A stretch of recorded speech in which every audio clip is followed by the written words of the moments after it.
예수님께 정치적으로 혹은 오늘 말씀에는 보니까 이렇게 교리적으로 접근을 해가지고 예수님의 말씀이 무언가 흠이 있다 하는 것을 좀 찾아내려고 이렇게 질문들이 막 쏟아지는 것을 보게 됩니다. 신앙적으로 바리새인들이 등장했다면, 또 정치적으로 헤롯 당이 앞장섰다면, 여기 합리적인, 세상은 지금 이 합리주의가 온통 지배하고 있지 않습니까? 이 합리주의가 바로 이 사두개인들입니다. 이 사두개인들은 상당히 합리적인 생각을 가지고 그 당시 유대 사회를 지배하는 계층에 거의 다 포진되어 있습니다. 그런 걸 보면 우리가 합리주의적으로 산다는 것은 세상에서 상당히 호응해주고 그리고 인정받는 그런 위치에 쉽게 설 수 있다라고 하는 사실을 우리는 잘 알고 있습니다. 우리가 흔히 얘기하는 과학적이다 혹은 상식적이다 이런 것들을 다 이렇게 함유하고 있는 것이 합리주의이기 때문에 그렇습니다. 그런데 이 신앙의 문제를, 하나님의 말씀의 문제를, 또 하나님의 능력의 문제마저 이렇게 합리주의적으로 접근하고 그것으로 풀려고 하는 것이 이 사람들의 착각이고 오해라고 예수님은 분명하게 지적을 하고 있습니다. 그 결과가 어떻게 됐습니까? 합리주의를 표방하고 신앙마저도 그것으로 저울질하며 받아들이려고 하는 이 자세에 결국은 이른 것은 불신이었다는 거예요. 믿지 않는다는 겁니다. 사두개인들은 안 믿어요. 성경도 제대로 믿지 못하는 겁니다. 그리고 성경에서 얘기하는 아주 중요한 교리 중에 하나가 부활 사상인데, 이 부활 사상에 대한 아주 강한 거부감을 오늘 말씀을 통해서 이끌어내는 것을 우리가 보게 됩니다. 모세의 법을 다루는 것은 성경 그 자체를 얘기하는 건데, 그 모세의 법에 따르면 7 형제가 있는데 첫째가 결혼을 했고 그냥 죽었어요. 상속자가 없이 죽었습니다. 그럴 때에는 그 동생이 그 형수를 아내로 맞이해서 상속시키는, 그것이 모세의 법이고, 우리는 구약 성경에 보면 이런 문제로 인해서 어떤 문제들이 풀리기도 하고 또 어떤 문제들이 이렇게 꼬이기도 하고 그러는 것들을 룻기에서도 우리가 볼 수 있고, 그 사상이 결국은 바로 이 모세의 법에서부터 이렇게 나온 것 아닙니까? 그런데 7 형제가 다 그 형수를 아내로 맞이한 거예요. 첫째는 아내로 맞이하고, 둘째는 이 형수를 또 아내로 맞이하고, 셋째도 아내로 맞이하고, 7가지 다 아내를 맞이하고 죽었는데 후사가 없이 죽었어요. 그러면 부활할 때 이 여인은 누구의 아내가 되는 겁니까? 라고 그렇게 물어보았습니다. 이 부활 교리에 대한 아주 심각한 딜레마라고 이 사두개인은 생각했던 겁니다.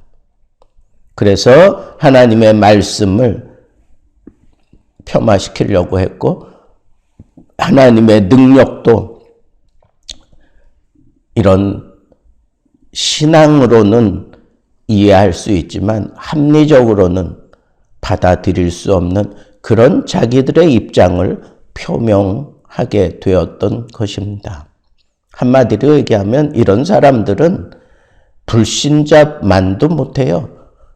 진짜 안 믿는 사람만 못한 그런 불신의 사상이 아주 짙게 깔려 있는 겁니다. 여러분, 전도하면서 제일 전도가 안 되는 사람이 어떤 사람입니까?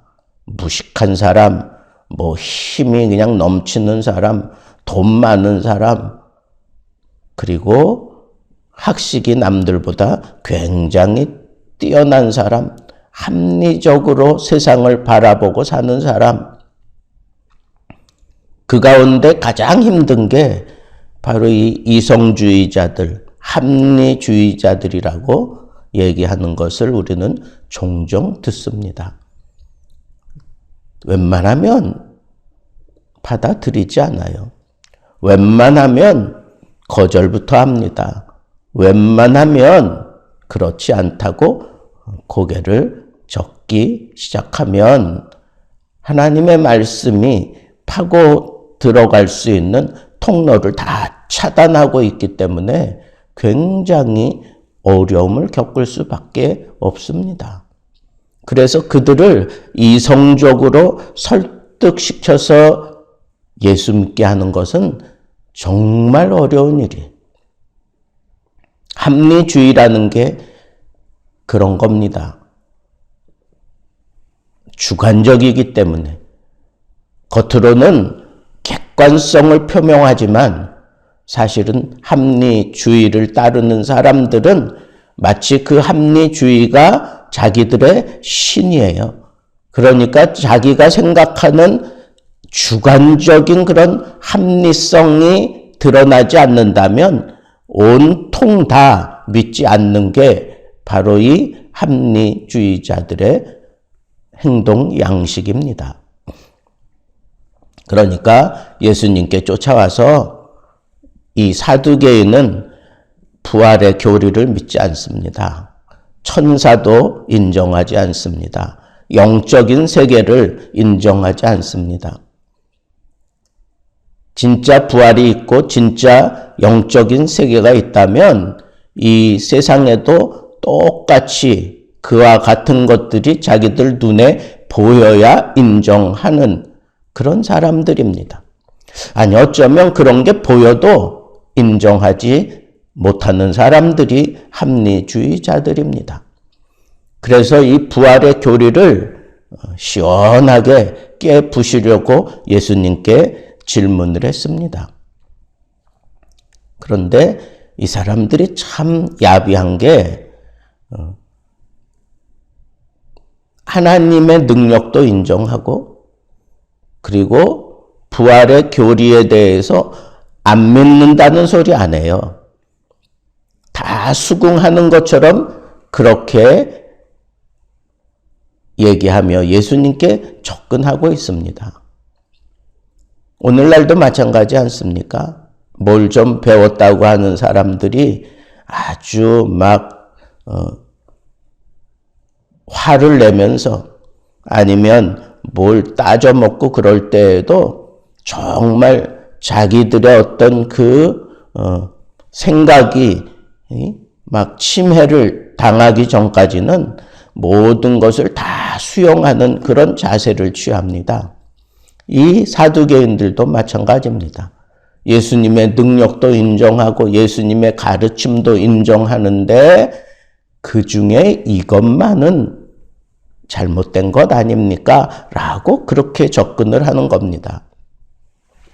그러니까 모든 사람들이 이 사두개인들을 상당히 지식층으로 인정하고 합리주의적인 그런 생각을 가지고 있기 때문에 그 사람들은 하자가 없는 것처럼 그렇게 비춰지기도 합니다.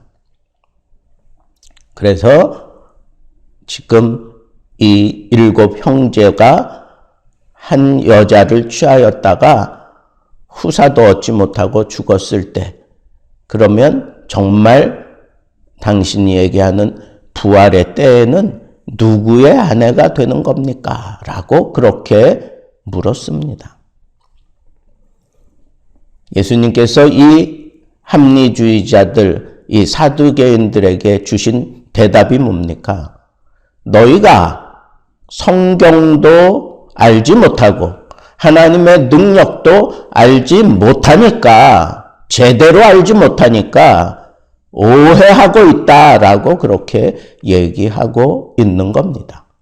예수님께서도 그 사람들이 다 잘못됐다 이런 식으로 얘기하지 않고 너희들이 하나님의 능력과 그리고 하나님의 말씀을 알았더라면 오해하지 않았을 것이다 라고 그렇게 대답을 하신 겁니다. 그리고 오해한 부분에 대해서 아주 소상하게 설명해 주셨습니다. 부활의 때에는 지금 우리가 살아가고 있는 이 현세의 때와 같이 살아가는 게 아니다 하는 거예요. 그러면서 예를 든 게 천사와 같다 그렇게 얘기를 했어요. 천사는 결혼하지 않아요. 천사는 지금 우리 육신의 욕구를 채우면서 살아가는 그런 정욕적이고 이 세상적이고 이런 모습으로 살아가는 존재가 아닌 것입니다. 그러니까 영적으로 오로지 이 하나님을 바라보며 사는 존재가 천사인데 우리가 부활하면 그런 존재로 부활하는 거지 이렇게 육신의 굴레에 얽매여서 살아가는 존재가 되지 않는다라고 그렇게 예수님께서 분명하게 대답을 해 주셨고 또 너희들이 오해하고 있는 거 봐라. 그때에 누구의 아내가 되느냐라고 그렇게 물었는데 그렇다면 예수님은 거꾸로 또 물어봅니다.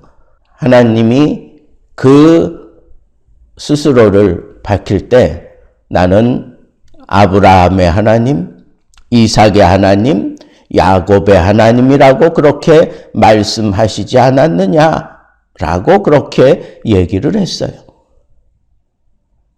어떤 특정한 사람의 하나님이 아니라 모든 자의 하나님. 이 얘기는 사실은 그 사람들의 그 잘못된 생각을 이렇게 꼬집고 뒤집는 겁니다. 자기들은 지금 하나님을 나의 하나님이라고 그렇게 고백을 하는데 이 부활의 교리는 받아들이지 못해요.